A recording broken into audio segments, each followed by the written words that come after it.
என்ன மாதிரியே நீங்களும் பிரியாணி லவ்வராக இருந்தால் இந்த ரெசிபியை சேவ் பண்ணி வச்சுக்கோங்க. அசத்தலான வெஜ் பிரியாணி என்னோட ஸ்டைலில்.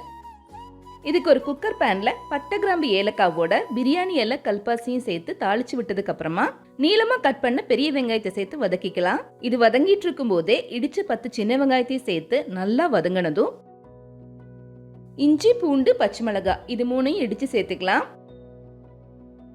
ஒரு நிமிஷம் கழிச்சு நீளமாக கட் பண்ண தக்காளியும் சேர்த்து வதக்கிக்கலாம். தக்காளி வதங்கிறதுக்குள்ள அரிசியை கழுவி ஊற வச்சுட்டேன். தக்காளி நல்லா வதங்கினதும் இதில் மஞ்சத்தூள், மிளகாய்த்தூள், கரம் மசாலா எல்லாம் சேர்த்து மிக்ஸ் பண்ணிட்டு இது கூடவே மல்லி புதினாவை அரைச்சி சேர்த்துட்டேன்.